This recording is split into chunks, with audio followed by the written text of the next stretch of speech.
How about now? There we go. All right, I'm here.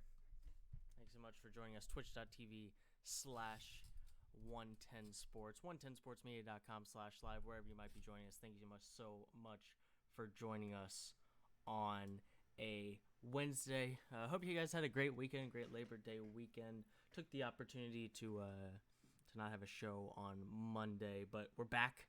We got a lot to talk about. Listen, the NFL starts tomorrow, and I guess there's a couple reasons why this has snuck up on us. Of course, one being the fact that COVID, right? So nothing is normal. But the thing that makes the beginning of the football season so longed for and spectacular and a big deal, part of it has to do because just people are begging for sports in August. Begging. And that's not to disrespect baseball at all, but you and I both know that once we get to the middle of August in the baseball season, even baseball fans are just ready for the postseason to start. At that point, we've played 110 games, 120 games. We still got 40 left, and at that point, we're just waiting for the postseason. Please, God, postseason, will you please get here? Thank you. This year, we've had playoff basketball. And we've had, basketball was on the biggest stage.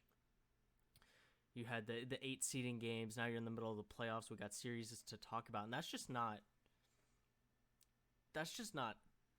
happening usually. Obviously, at least for me, by the time September 1 comes around, September 9th, September 10th tomorrow, when the Chiefs start their season. I've been waiting for meaningful sports for a long time. I'm in that zone of, man, college basketball is almost here. College football starting up. We have a great first weekend, or a relatively good first weekend where you have 4 teams playing actual opponents and the rest are just playing teams they're going to blow out. And even the college football start of the season has been, has left you wanting more because most of the big conferences are the ones that are planning to have a season in the fall are starting at the back half of September. So you don't even have your big, your Alabamas, your Clemsons of the world playing football, your Oklahomas of the world playing football yet, because they're all starting later this month. So it's kind of snuck up on me. But we've got football tomorrow. And like a full slate of games this weekend. It's throwing me off, I'm not going to lie. And we're going to get to my division predictions in the next segment as well. We're going to talk about the current fans in the stands plans. I wrote that in my tweet to start the show, and it made me laugh because of how well it rhymes. But essentially, we're going to look at what's happening in the fan side of things and what the plans are for each team. There are a lot of teams that are saying no for now, but we'll get to that at 11:20 or so, as well as, like I said, my division predictions going into the season. But of course, I want to start with the NBA playoffs. Last night, we knocked out a 1 seed. Giannis, after hurting his ankle in the second quarter of Game 4, a game that the Bucks ended up winning, just not quite enough from the Bucks in game 5. They only scored 94 points. Middleton took a ton of shots and missed a ton of shots. 8 of 25 from the field, 23 points, 6 assists, 7 rebounds. At the end of the day, Chris Middleton's his best when he can be a 3-point shooter and when he can pick his spots, and not when he has to be such a big facilitator. Eric Bledsoe, 9 assists to his name, but he was 2 of 12 from the floor. Brook Lopez, 15 points on 16 shots.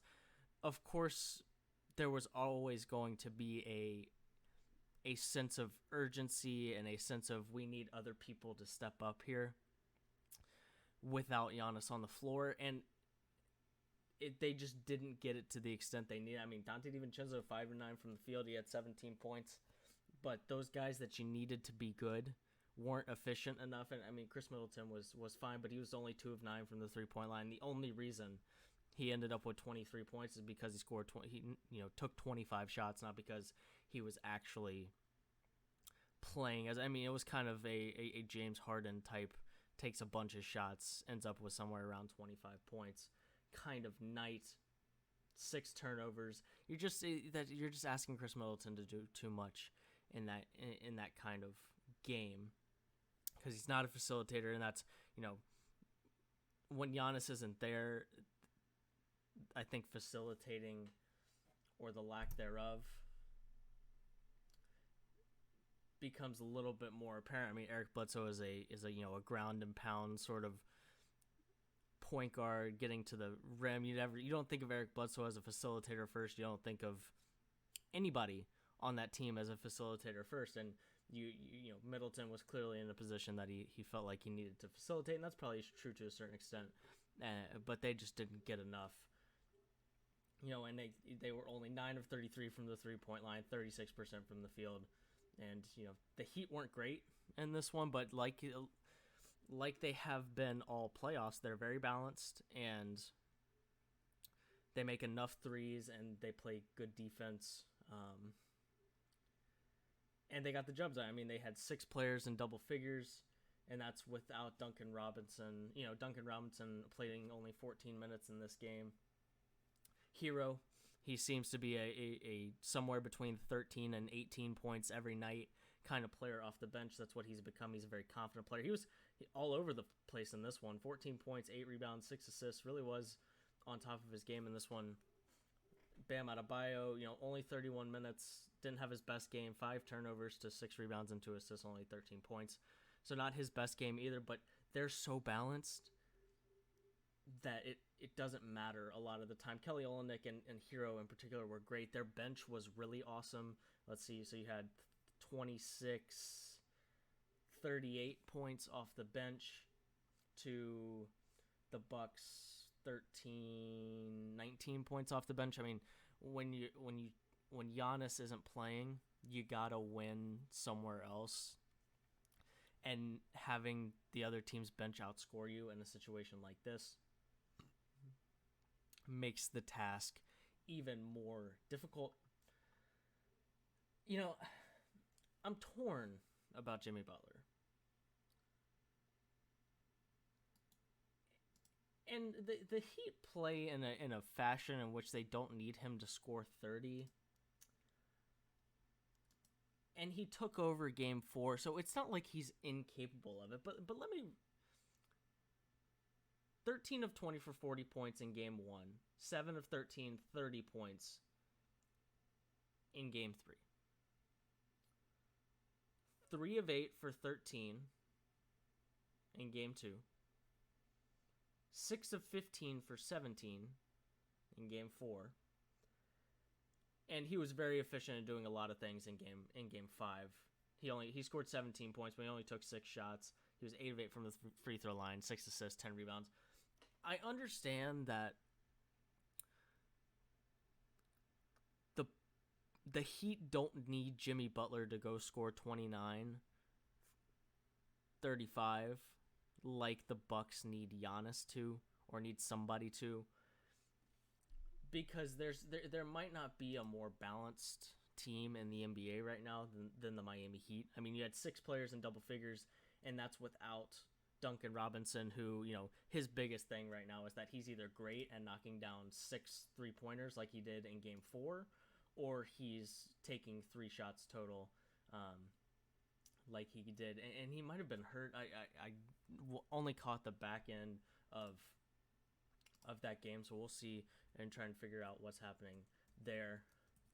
But let's see. There doesn't seem to be a whole lot of talk on Twitter about Duncan Robinson. So, he needs to not disappear the way that he does sometimes. But, like I said, it's not that big a deal. He either has somewhere between 13 and 20, or he has 4.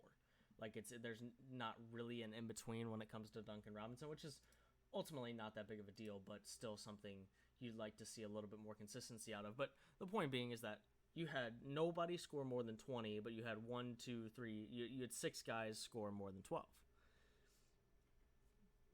In a game that they didn't have a particularly great offensive performance. They didn't need it because the Bucks didn't have what they needed, quite frankly. But they did get enough.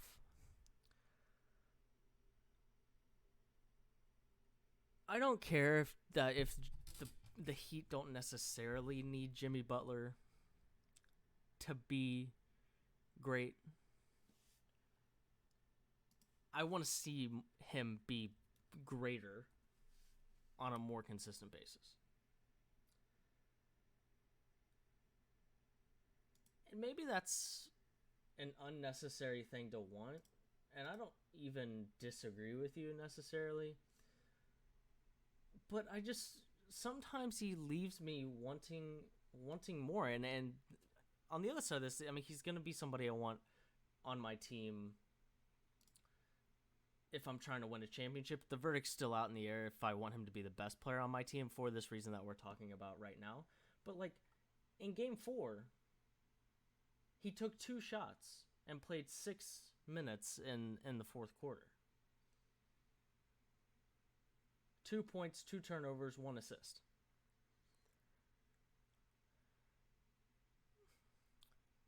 Like I said, I get that they don't need him to score 30 every night, but I would much rather get the Jimmy Butler, get somewhere, even if he's not scoring. We'll look in game 1.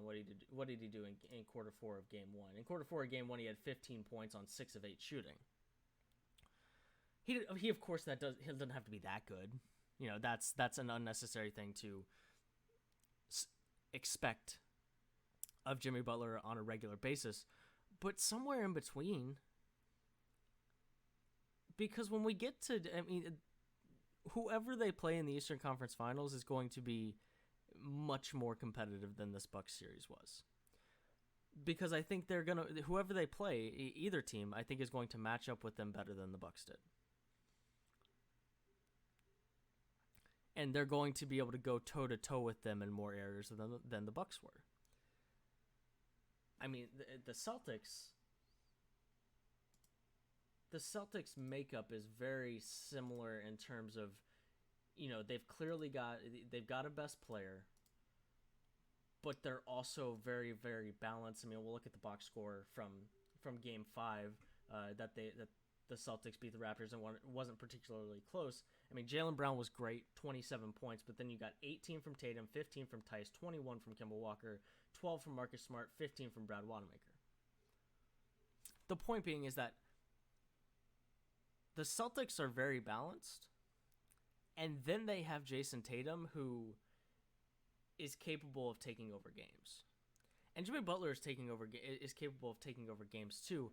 I just hope that in the Eastern Conference Finals, he understands when he needs to take over games. And that when he's not shooting it well or when he's not taking over games, he's at least getting up there close to that 20 points per game mark. Because here's the thing, it doesn't matter how good your team is as a whole, you have to have a best go-to player in crunch time. And I think Jimmy Butler can be that player. I think Jimmy Butler is that player. Let me rephrase. I think Jimmy Butler is that player. There were times in that series that I wanted to see him solidify a game like he did in game 1, and he didn't. I mean, he took the shot at the end of game 2, but he wasn't really there in that game either. Game 3, that one was never really in question late, at least to the extent of my memory, that game wasn't really in question late. Let's see, game 3, yeah, they won that one by 15. So I think he's capable of it. I just want to see it on a more consistent basis, and it's interesting the fact that he's doing what he is. That the conversation is so about how perfect Miami is for Jimmy Butler, and all of those things are true. And it also helps that Miami doesn't need him to do that to win games. So all of these things I concede. But I don't think I've ever seen a star like Jimmy Butler be so inconsistent in a series like he was. And not really, nobody's talking about that. Because of what the Heat were doing as a team. And it's really just a conversation on, the stars. When a team is winning, nobody is looking at the star, but it's when the team starts losing that everybody starts looking at the star. Which is probably the way it should be. But the other thing about this series is that Spoelstra outcoached Bud the entire series. I mean, Spoelstra was playing checkers and Bud was playing Bud was playing checkers and Spoelstra was playing chess. He 100% won the sideline in this game. I think that's another way in which the Eastern Conference Finals would be different. I mean, you either get Nick Nurse or Brad Stevens. There aren't many coaches in the NBA who are genuine needle movers. Like, for the most part, there are a handful of really good coaches and a handful of coaches that leave you wanting more a lot of the time, and a lot of the guys in the middle are interchangeable. They're just, as long as you do a decent job managing the egos and the personalities on your team, then you're fine. It's why coaches get fired when things go wrong and stars aren't moved.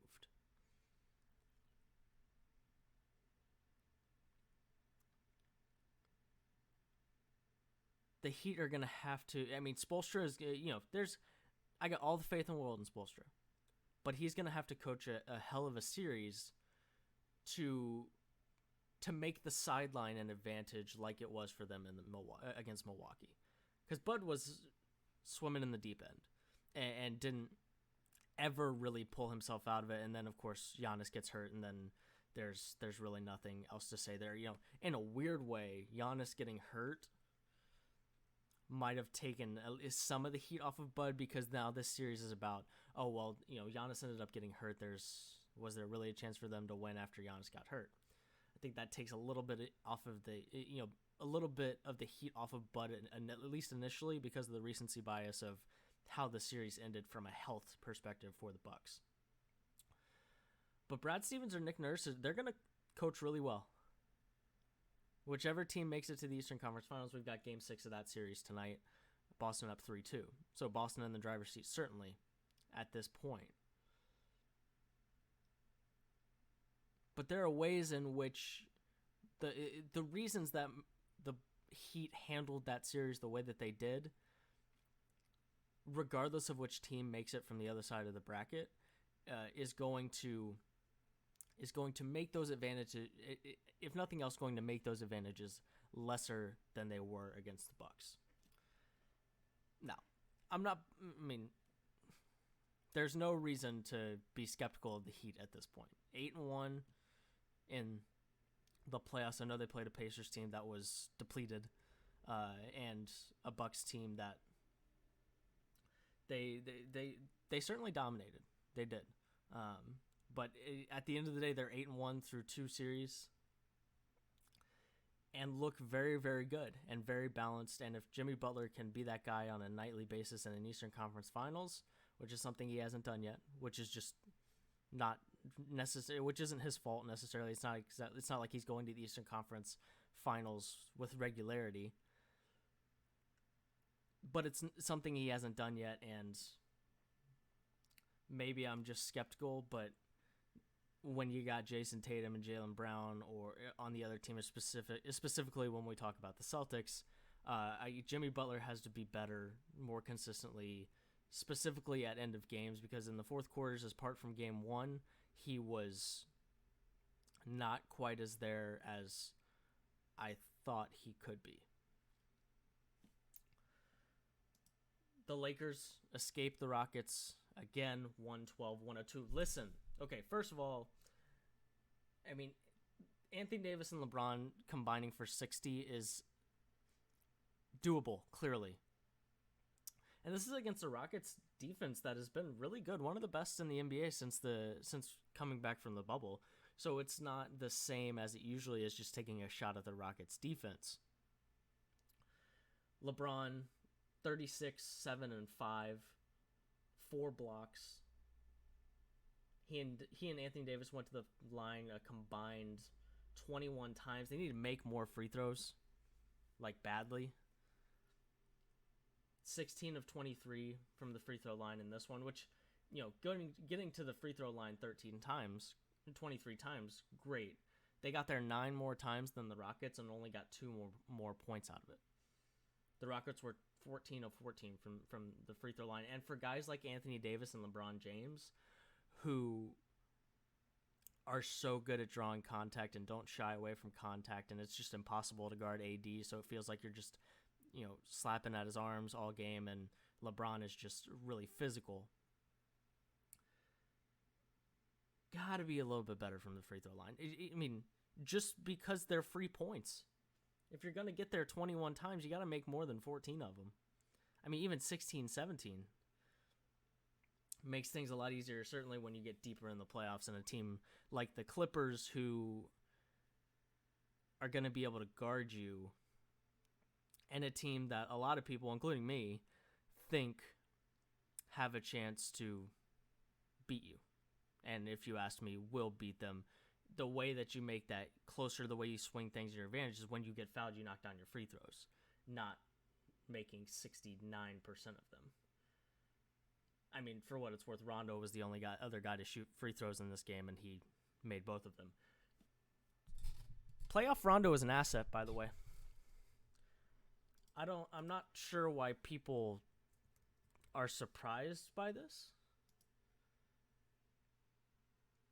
Let me read you Playoff Rondo's per game stats for his career.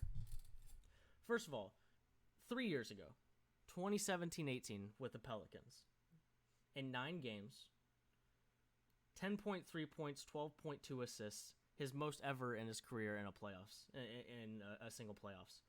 7.6 assists, 1.4 steals.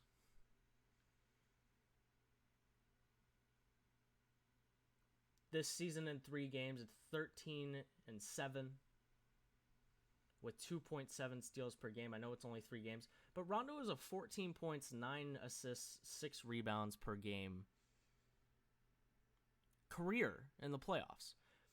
The knock on Rondo is, first of all, he messes around in the regular season. He doesn't care about the regular season. I will concede that. I got no argument for that one. But Rondo not caring about the regular season has been a thing for a long time. And even in New Orleans, a place where he was happy, and that's the other thing about Rondo, is that if he's happy, this is still the same guy, not the same player anymore, but this is still the same guy who was averaging basically a triple-double in the playoffs for the Celtics. Last night he had 21 points on 8 of 11 shooting, 3 of 5 from the three-point line. First of all, where the heck did that come from? But everything else here is exactly what he's been in the playoffs his entire career. Not to the tune of 21 points necessarily, but 9 assists, a steal. Relatively speaking to his assist ratio, his assist to turnover ratio was good. He had 3 turnovers in this one. That's still a 3-to-1 assist to turnover ratio. First of all, I don't understand why this surprises so many people, because it shouldn't. And second of all, this is why getting Rondo back was important, and why not having Rondo in a series against a good team is a big deal. I genuinely believe that Rondo can swing a series. Coming off the bench, he played 30 minutes behind AD and LeBron. That's the most minutes that any Laker played yesterday. So he's playing, pretty close to starters minutes, even though he's coming off the bench right now. But there's no reason to suggest that he's not going to continue to do this.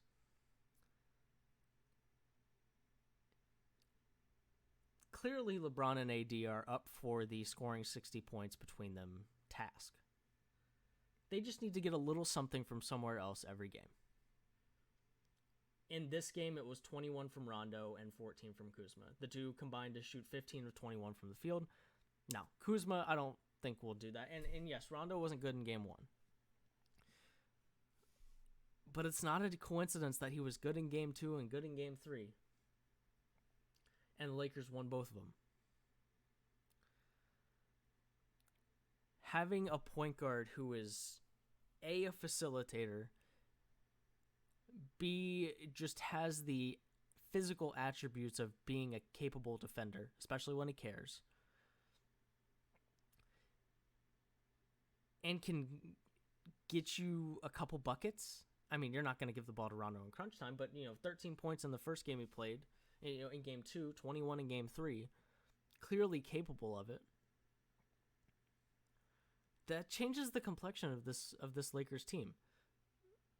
I will continue to be on that because I there's no reason to suggest it won't continue, because when Rondo cares, i.e. the playoffs, Rondo's good. Some of these numbers are actually quite striking. I mean, when they won the title, they won the title in 2008, in 26 games, 10.2 points, 6.6 assists, 4.1 rebounds.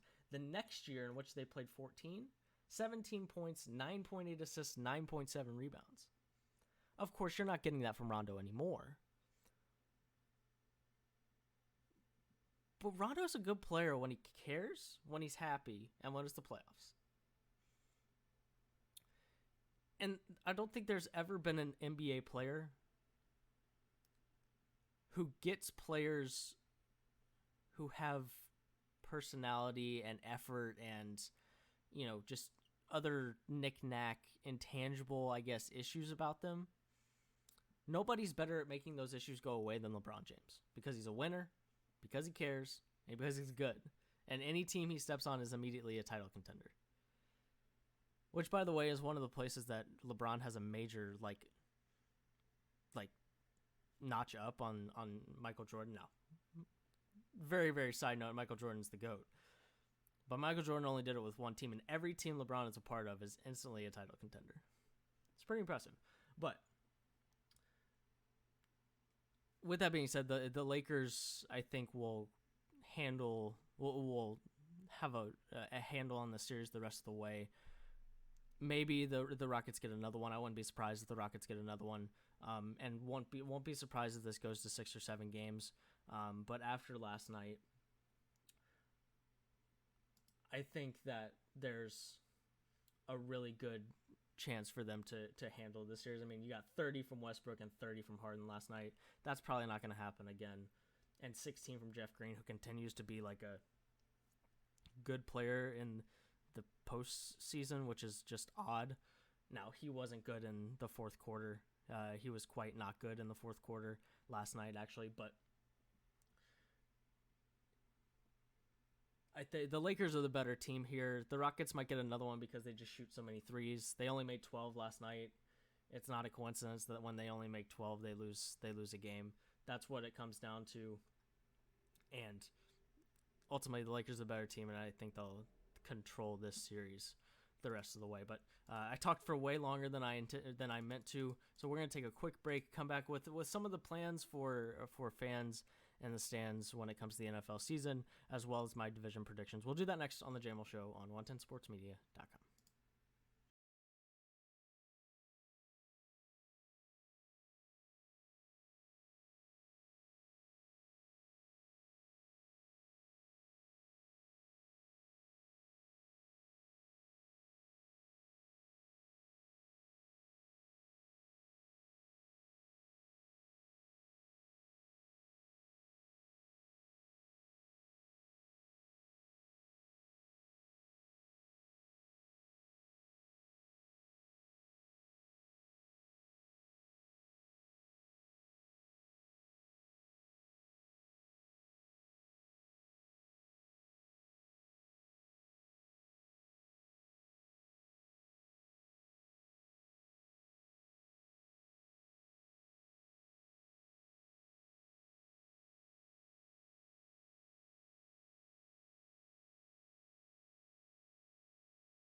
Welcome back to the JMULL Show on a Wednesday. Twitch.tv/110sports, 110sportsmedia.com/live. Thanks so much for joining us on a Wednesday. Listen, we talked about the NBA, and now the NFL's coming, which is, first of all, that's weird too.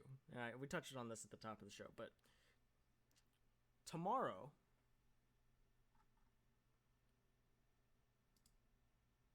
we're going to have NBA basketball.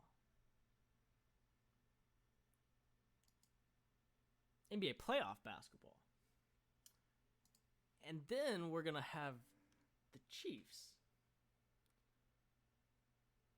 We'll have game 4 of the Western Conference semifinals. And we'll have opening kickoff of the 2020-2021 NFL season. Houston versus Kansas City. And then on Sunday, we'll have more basketball, and we'll have a full slate of NFL games. Let's do it. You know, it's happening in the golf world with, you know, there was the FedEx Playoffs ended over the weekend. We're going to get to that in the next segment real quick. But you still got the U.S. Open and the Masters before Thanksgiving. That's awesome. And a byproduct of COVID-19 and the changing of the schedule, which is, you know, of course, I'd rather just have the regular schedule and not have to deal with the global pandemic. But what you are getting here is a very interesting, I mean, for the first time ever, you're going to have football on one screen and the Masters on the other. That's pretty lit. Like, really lit, actually. I can't think, I mean, maybe NBA Finals and the Masters, but that's a really awesome deal, and I'm really excited for that as well. But we got football and basketball at the same time, like playoff football, playoff basketball, and football at the same time, which is cool. I like that a lot. It's still throwing me off that the NFL is about to play games a little bit, because part of me thinks a little bit that there's a huge part of me actually that thinks it's not a great idea, but here we are regardless. So let's look at what the consensus is, what it's looking like for each team and their stadium when in terms of fans in the stands. We're just going to go through it real quick. Shouts to Sporting News for this article, but Arizona Cardinals, first of all, these stadiums are huge. I mean, like 63,400, and it's like on the smaller side. Fans at games know for the first 2 games, and their percentage capacity is to be determined. The Falcons, 71,000, no fans for September. There seems to be the Falcons, released a statement saying the team said it will continue to collaborate with national and local health officials in the coming weeks before deciding on fan attendance at events scheduled later in the fall. The Ravens know for now in their stadium as well. The Bills know for their first 2 games. There seems to be like conversations are in cooperation is ongoing for a lot of these franchises with their local and state health codes and health regulations at this moment. So very few of these say no for at all. So we're through 4 teams now. The Cardinals no for the first 2 games. The Falcons no for September. The Ravens no for now. The Ravens announced they will not host fans at least the initial part of the 2020 seasons. The team's plan to allow up to 7,500 fans was rejected by the governor's office and the Baltimore mayor. But like it says, they'll continue to be in conversation with them as well. The Bills no for the first 2 games as well. The Panthers no for first game. North Carolina's current COVID-19 restrictions prohibit outdoor gatherings of 25 or more people. The Bears, no. That's the first one for no. There is room for a change moving forward, but it looks like for now, and especially in Chicago, it looks like that's not going to be the case anytime soon. The Bengals, no for the first game. The Browns, yes, approximately 10%. So 10% of 67,000 of a 67,000 stadium capacity is 7,000 fans. 67,895. So somewhere between 6,500 and 7,000. And tickets are going to season ticket holders only. The Cowboys, 80,000. Wow, that stadium is huge. No season ticket holders, so single game only, but the percentage capacity has not been determined yet. But the Cowboys said fans are required to practice social distancing inside and outside of AT&T Stadium, including parking lots, entry queues, and seating, with 15 dedicated entries and exits in addition to the 3 million square feet of club, concourse, and quarter space. Fans will have ample space to practice social distancing. And weather permitting, they can make that an outdoors building. So that is helpful as well. Denver Broncos, no for the season opener. The Detroit Lions, no for the first 2 games. Green Bay, no for the first 2 games as well for Houston. Houston, no for the first game. The Colts, no more than 3.7%. They will have fans at their game, 67,000, the capacity over at Lucas Oil Stadium. Half-season ticket plans, and they would host no more than 2,500 fans for their season opener at Lucas Oil Stadium. The Jaguars, on the other hand, what is with Florida, man? 25%. 25% of 67. So let's see. Let's do some quick math here, shall we? So let's see. 67 times 0.25. We're talking about 18,000 fans. 17,000 fans. What? That's too many. Season ticket holders get first jab, essentially. Now, the Chiefs, 73,000 fans, in their building, at their stadium. Seekers and ticket holders first for them as well. 22% of 72, so that's a lot as well. That's probably too many as well. But the Raiders, no, which sucks. The Chargers over in Los Angeles, no for now. The Rams, of course, no for now as well. The Miami Dolphins, here we are in Florida again. Yes, 20% of their 65,000 seat stadium. Fans at games, yes, for the first one. That's sort of the opposite of no for the first 2 games. Yes for the first one. We'll see how it goes from there.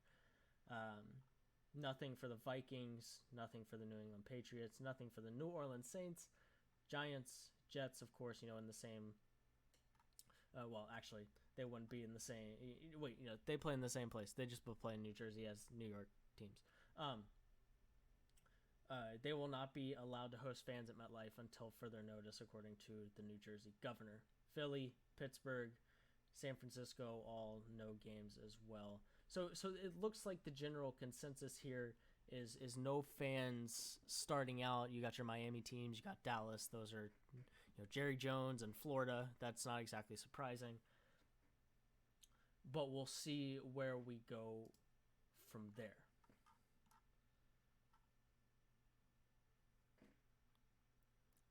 I think baseball has gotten things into a place that I think a lot of people agree that it can be done, that teams can travel.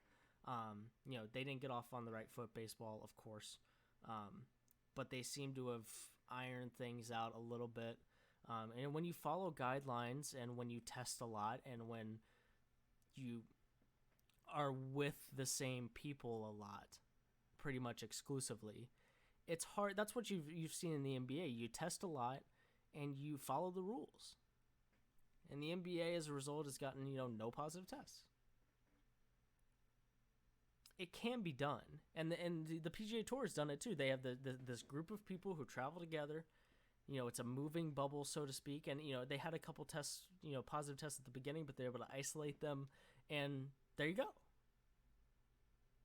They were able to complete a season. So shouts to the PGA Tour on Monday, when Dustin Johnson won the FedEx Cup, officially became the first league tour to successfully complete their season in the COVID-19 pandemic. You've had the MLS do, their MLS is back tournament was a success so far. going back to team stadiums is shouts to the Columbus Crew, baby, has become, they're off on the right foot there as well. So what we've learned here is that it can be done. What the NFL is going to do now is see if it can be done with fans. Because, I mean, the NFL, they're so far away from the field, the fans are, that there's no real, I don't think, there can't really be any danger. Like, I wouldn't be surprised if anybody's allowed to sit in, like, the first 2 rows or so, just to give some more space. But we're going to find out if fans at a stadium are cool. Because it's only going to take one outbreak, if you get 150, 200, 300, whatever it is, cases, and you track them back to a football game, it's only going to take one for fans to not be allowed. I mean, I would like to think. Like, because the NFL can't have that. Because then the NFL is going to have to do something. Say, listen, if bringing fans into our stadiums is going to put at risk a bunch of people and we could end up with 300 cases from one football game, then that can't happen. And I would be surprised if that is, I would be surprised if that's the case. I also would be surprised if they don't shut down fans quickly if that ends up happening. Let's talk about division. My division predictions. We'll start with the AFC. Starting with the AFC East. Listen, shouts to the Bills for becoming like a respectable organization. I mean, you still have your Josh Allen questions, but you're going into his third new season. His third season. He's got Stephon Diggs as a weapon now. There's no Brady, and Cam Newton is certainly an up in the air. It's an experiment and a risk. Just because a risk in the sense not really that there are massive consequences if it doesn't work out because of the contract he signed, and it's really is in the best. It's a good signing for the Patriots in my opinion, but there's a risk just in the fact that it might not work out. And however you feel about Josh Allen, I think it's indisputable that the Bills' quarterback situation is, if nothing else, more established and more experienced in that system than the Patriots. The Bills have the fewest questions of any on both sides of the ball than any other roster in this division beyond Brady. The Patriots also lost a lot defensively, so I still think that the Patriots will be competitive and end up going to, because the Dolphins and the Jets suck. I mean, this is a 2-team race, and the Bills, I think, have the edge starting out, but it's Belichick, and you would be silly to really write off Belichick, regardless of if he has Brady or not. In the AFC North, this is going to be a pretty competitive division. We'll see. There's a lot to be curious about here. Of course, you've got one of the best football players in the NFL right now in Lamar Jackson. Remember when they wanted him to work out at wideout? That was funny. One of the most dynamic players in the NFL in Lamar Jackson. The Steelers, who, I think they've reestablished that culture there. That sort of no BS culture there. The Cleveland Browns, do they continue to improve? How much can you depend on them? Kevin Stefanski's offensive scheming and influence, it could be a big deal for Baker Mayfield. Myles Garrett up front, you got a better secondary than last year.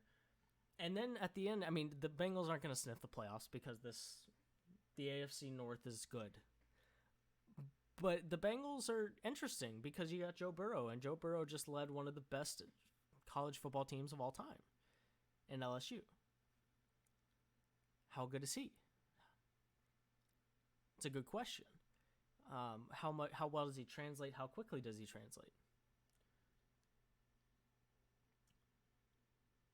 Cincinnati's got a better defense than they did, invested in that as well, so they have a chance to be good as well. The AFC South is going to be up for grabs again, and whoever wins it probably, it's going to be 9-7, maybe 10-6. But we're talking about a lot of teams that are somewhere between 9-7 and 7-9. Talking about the Texans, Colts, and Titans. The Jaguars, they'll round out the back half. Maybe I didn't actually make my prediction for the AFC North. My prediction up there is the Ravens with Lamar Jackson. In the AFC South, we're going to move it along a little bit here. Only got about 11 minutes left here in the show. In the AFC South,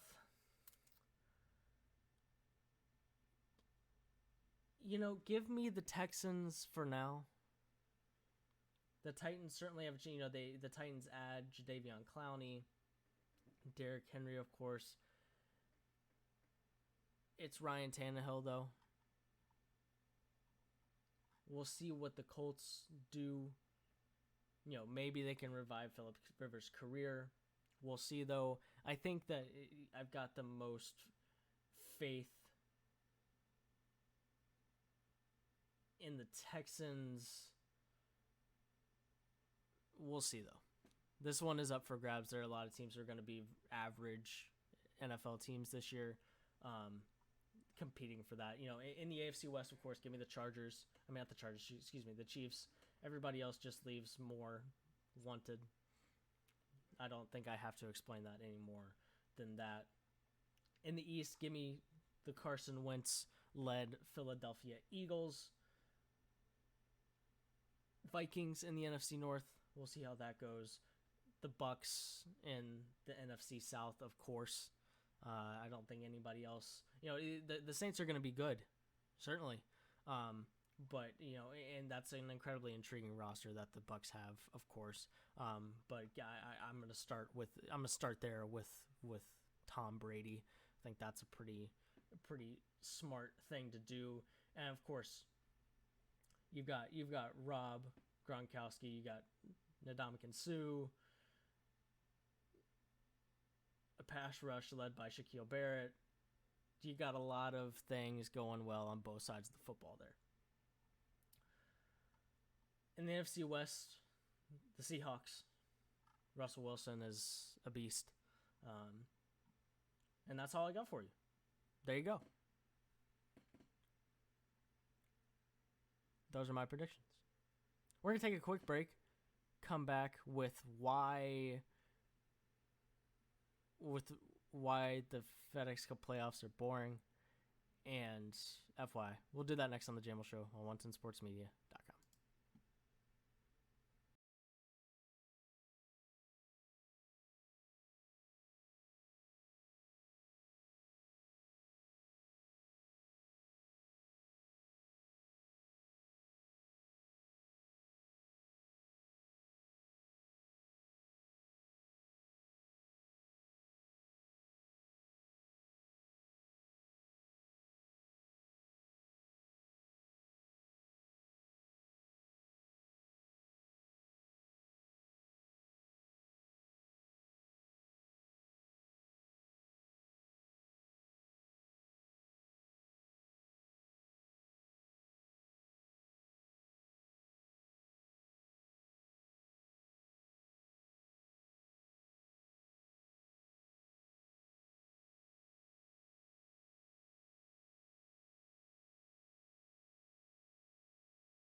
Welcome back to the JMULL Show on a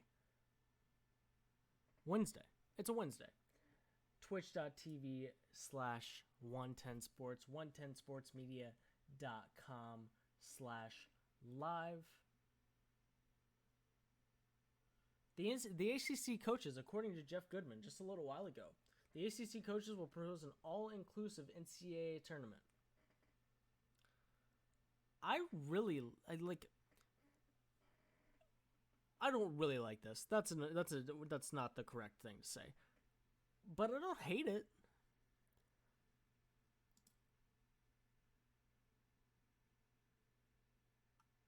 Idiotic and absolutely self-defeating, according to Matt Norlander. You know,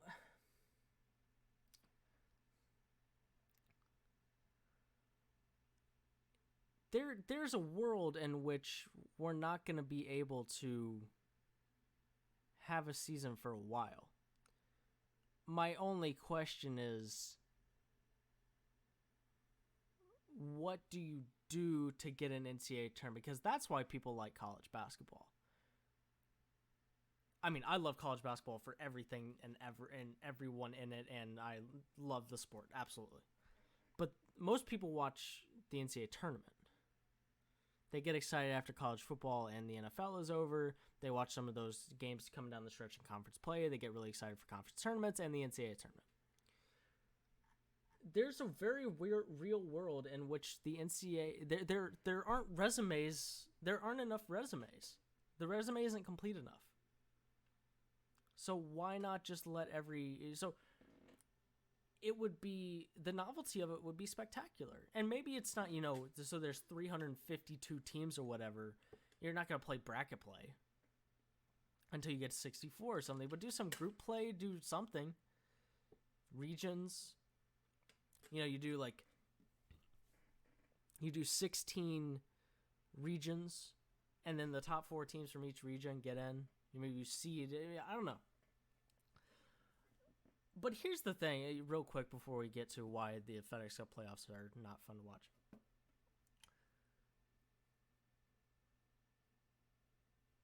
Matt Lauren also saying, tell me how the selection committee is supposed to even remotely accurately attempt to seed an NCAA tournament close to 3. Great point. And I don't think that's the way to do it necessarily, is to do 1 through 353. But we gotta, in 2020, we can't just completely we have to at least, talk about some of these things. We can't completely shut down everything because this is a year in which we need to have conversations about things and see what sticks and what doesn't. Sometimes you got to throw wet paper towels at the wall and see what sticks. Throw paint at the wall.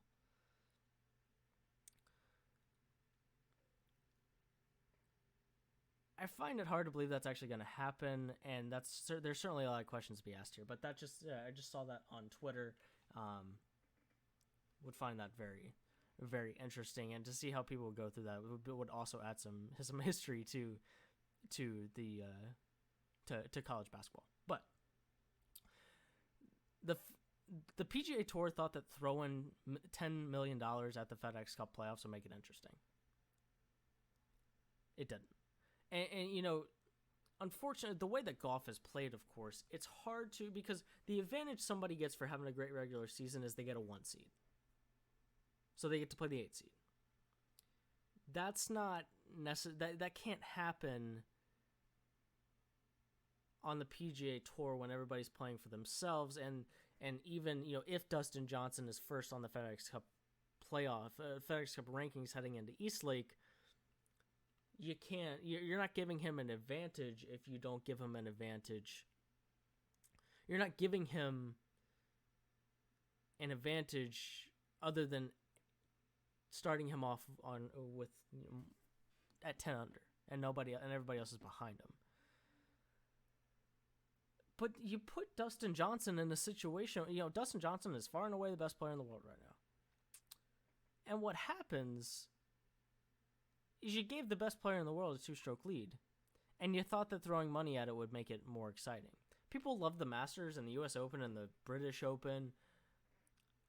Not because they love the players, not because of the purse, because of the history. And Eastlake is good. I don't mind Eastlake. I like Eastlake a lot. But Eastlake and the Tour Championship. When I think Tour Championship, you know what I think of? Happy Gilmore. I don't think of the PGA Tour. When somebody says Tour Championship, out of context, it's not like, oh yeah, that's the end of the PGA Tour season. No. Think about Happy Gilmore. And not that really matters, but there's no prestige to the Tour Championship.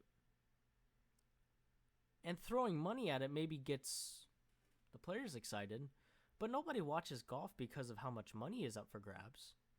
Everyone knows it's an obscene amount. They need to find a way to make it more interesting.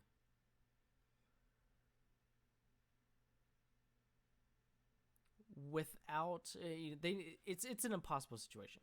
They need to find a way to make it more interesting while giving the player who's first in the FedEx Cup rankings some sort of advantage,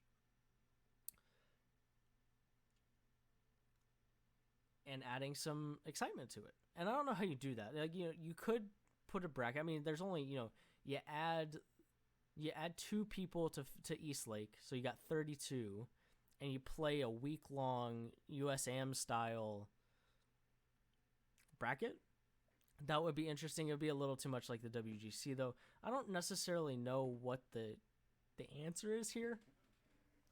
I also think they shouldn't be afraid of... I mean, maybe the reward is you get... If you're first on the FedEx Cup list going into Eastlake, if you make it to Eastlake as number 1, then you get a bonus there. Like, you get $5 million right there or something. And then whoever actually ends up winning the FedEx Cup gets the $10 million. And then whoever wins Eastlake gets the... But yeah, let's just start everybody at even to at least give it, and I was listening to the Barstool Golf podcast, he, one of the guys in there, Frankie Borelli, said, the tournament is built for Dustin Johnson to win it when he's first. And that's true. So it just takes if Dustin Johnson's first on the leaderboard all weekend like he was, then it's just sort of like, this is how it's supposed to go. And it takes some of the competitiveness out of it and some of the intrigue, to be quite frank. I'm going to spend some time looking at this report from the ACC, from Jeff Goodman and the ACC, saying that coaches will propose an all-inclusive NCAA tournament. I think people need to relax here.